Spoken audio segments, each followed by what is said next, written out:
Assalamualaikum warahmatullahi wabarakatuh. Selamat jumpa kembali dengan Master Q Tontowi Jauhari dari Tontowi English Channel. Sobat sekalian, pada kesempatan kali ini saya akan membahas tentang 4 kendala terbesar dalam belajar bahasa Inggris. Semoga dengan mengetahui kendala dalam belajar bahasa Inggris ini, bagi Anda yang berkecimpung dalam bahasa Inggris atau harus mendalami bahasa Inggris, Anda akan lebih mudah untuk mengembangkan bahasa Inggris Anda. Dan bagi kawan-kawan yang selama ini kurang suka atau bahkan tidak suka bahasa Inggris, semoga dengan mengetahui kendalanya, Anda akan tergerak untuk belajar bahasa Inggris lebih dalam lagi. Oke kawan-kawan, kendala yang pertama adalah kita tidak tinggal di Inggris atau tidak tinggal di negara yang berbahasa Inggris. Jadi apa yang kita dengar setiap hari adalah bukan bahasa Inggris. Kalau toh Anda di sekolah biasanya hanya seminggu sekali atau seminggu 2 kali. Kemudian kendala yang kedua adalah grammar atau tata bahasa Inggris itu susah. Karena memang faktanya tata bahasa Inggris lebih susah dibandingkan dengan tata bahasa Indonesia yang lebih simple. Dan yang ketiga adalah karena kita kurang berlatih. Dan seringkali selain kurang berlatih, kita itu takut salah. Jadi takut untuk berbahasa Inggris. Kemudian yang keempat, itu kalau ada kesulitan, kita sering takut atau malu bertanya. Oke, pada pembahasan selanjutnya kita akan membahas tentang 4 kesulitan tersebut beserta solusinya, sehingga bisa membantu kemampuan bahasa Inggris Anda. Tetapi sebelum kita pada bahasan yang utama, bagi kawan-kawan yang belum menjadi bagian dari channel ini, silakan Anda nyalakan tombol merahnya untuk subscribe dan Anda sentuh loncengnya agar Anda bisa mendapatkan notifikasi setiap kali saya upload video, dan semoga video ini berkembang untuk ilmu bahasa Inggris Anda. Oke, sekarang kita baca sampai yang utama, yaitu kendala yang pertama, bahwa kita tidak tinggal di Inggris atau tidak tinggal di negara yang berbahasa Inggris. Ada ungkapan adalah language is habit, bahasa adalah kebiasaan. Jadi kalau kita tinggal di suatu daerah, kita dengar terus-menerus bahasa yang digunakan di daerah tersebut, maka dalam waktu 2-3 hari, seminggu atau berbulan-bulan, maka Anda lama-lama akan paham apa yang mereka bicarakan. Dan apa yang Anda dapatkan itu nantinya akan keluar dengan sendirinya. Dan ingat bahwa dalam teori, apa yang kita pelajari atau apa yang kita pernah ucapkan itu secara teori tidak akan hilang, tetapi dia adalah tersimpan dan pada suatu saat nanti pasti akan keluar kalau ada situasi yang merangsangnya untuk keluar kata-kata yang pernah kita ucapkan atau pernah kita pelajari. Solusinya adalah, karena kita tidak tinggal di Inggris, adalah yang pertama, kita harus cari lingkungan yang berbahasa Inggris. Salah satunya adalah dengan mencari atau bergabung dengan Conversation Club. Karena Conversation Club ini Anda akan menemukan komunitas di mana orang-orang satu tujuan untuk mengembangkan bahasa Inggris Anda, sehingga Anda bisa bebas untuk berlatih percakapan dengan mereka. Dan ingat bahwa setiap kota yang ada perguruan tingginya biasanya selalu ada Conversation Club-nya, apalagi kalau perguruan tinggi tersebut ada jurusan bahasa Inggrisnya. Kemudian yang kedua adalah Anda cari lembaga yang mewajibkan siswanya berbahasa Inggris. Jadi seperti beberapa pondok di Jawa Timur dan saya yakin di seluruh Indonesia itu, selain mewajibkan siswanya atau santrinya untuk berbahasa Inggris tiap hari, mereka juga menggunakan bahasa Indonesia, bahkan ada yang mewajibkan bahasa Mandarin. Salah satunya lembaga yang berbahasa Inggris atau full English adalah ada di Pare, Kediri, dan ada di Jember, Surabaya, dan sebagainya. Dan kawan-kawan, kalau Anda ingin belajar full day bahasa Inggris atau full English, kalau ingin optimal dan cepat sukses di kursus tersebut, Anda kuasai 4 pola dasar di channel ini yang sudah saya upload sebelumnya.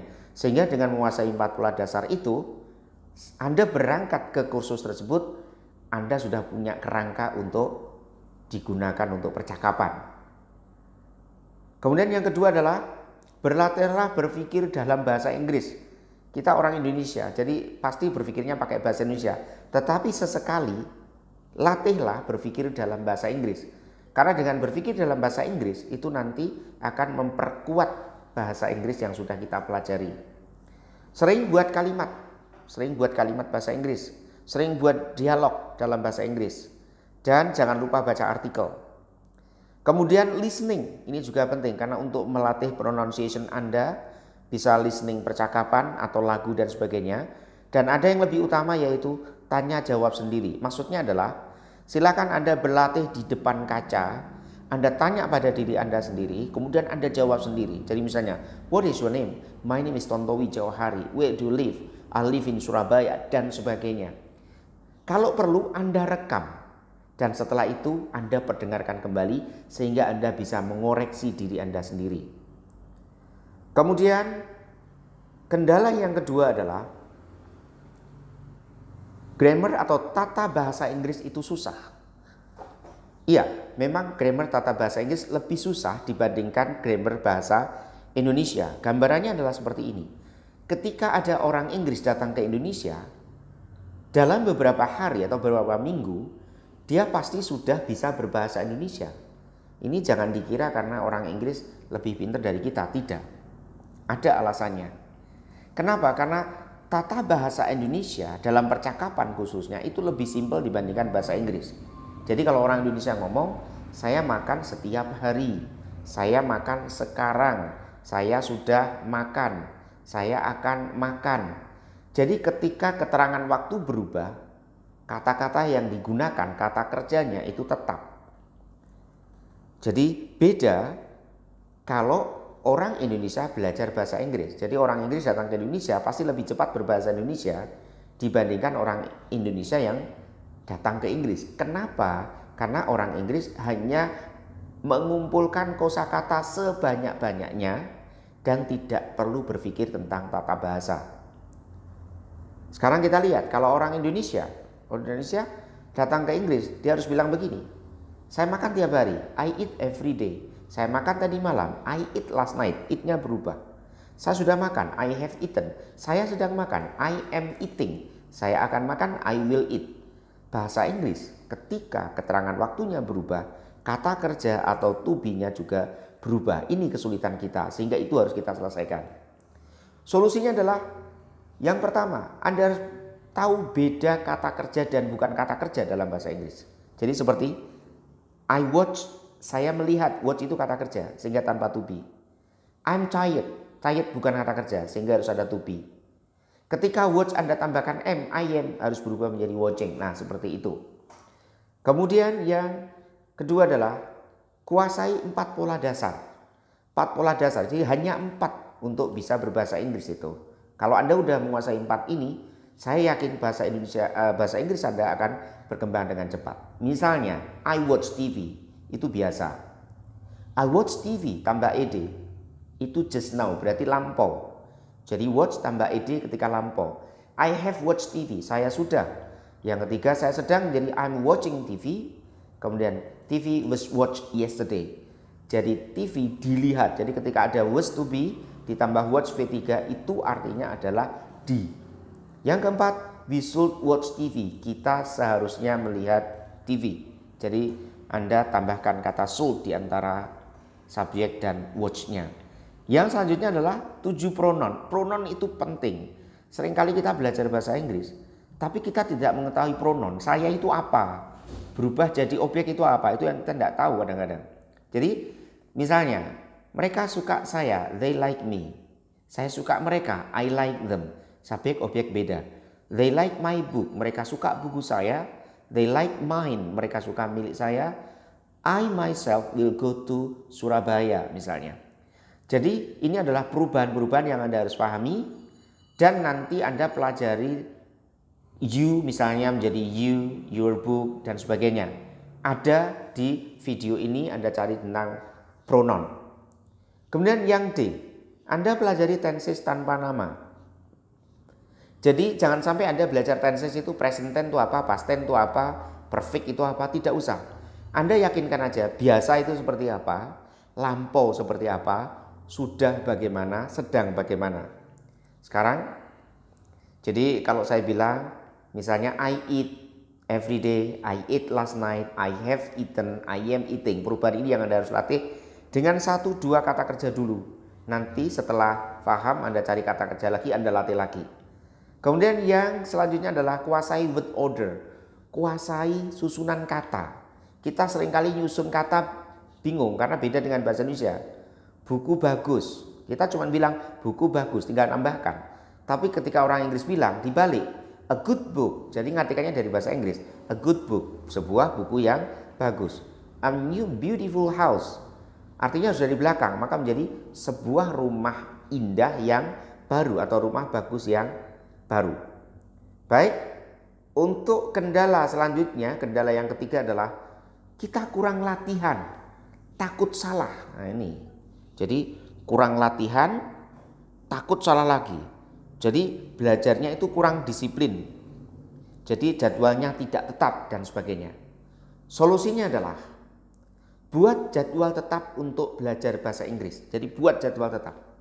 Tentukan hari dan jam yang tetap. Ini penting. Karena belajar sesuatu itu harus diulang, diulang, dan diulang. Dan dengan waktu atau hari dan jam yang tetap itu akan memperkuat materi yang Anda pelajari. Dan yang B, pastikan belajar minim. Ini minim ya, 2 kali seminggu. 2 kali seminggu 1,5 sampai 2 jam. Karena biasanya siswa saya antara 4 sampai 8 pertemuan saja mereka sudah bisa menguasai dan bisa berkembang atau bisa mengembangkan sendiri. Kemudian selanjutnya adalah ulangi terus materi yang sudah dipelajari. Jadi ulangi terus maksudnya ini, ulangi terus sampai dengan hari kedua di minggu tersebut. Misalnya hari belajar Anda adalah Selasa Jumat. Ketika dapat materi Selasa, Rabu, Kamis itu diulang terus sampai hari Jumat. Jumat dapat materi berarti Sabtu, Minggu, Senin harus diulang. Seperti itu. Itu namanya konsisten. Kemudian selanjutnya adalah untuk bahasa Inggris, untuk mahir, conversation, jangan pernah takut salah. Ini yang kita sering alami. Jangan pernah takut salah. Karena mereka nggak akan menyalahkan kita ya. Takut salah itu berarti kendala terbesar untuk berbahasa Inggris. Sebaliknya kita harus belajar dari kesalahan. Ini yang bagus. Selanjutnya kendala yang terakhir, yang keempat adalah kesulitan. Ketika ada kesulitan kita malu dan takut bertanya. Nah ini. Solusinya apa? Ketika ada kesulitan, konfirmasi mentor Anda atau browsing di internet. Tanya langsung dengan komentar di video ini atau hubungi WA, Instagram, Facebook di deskripsi video ini. Insya Allah saya jawab. Oke, selanjutnya hilangkan malu atau takut bertanya pada ahlinya.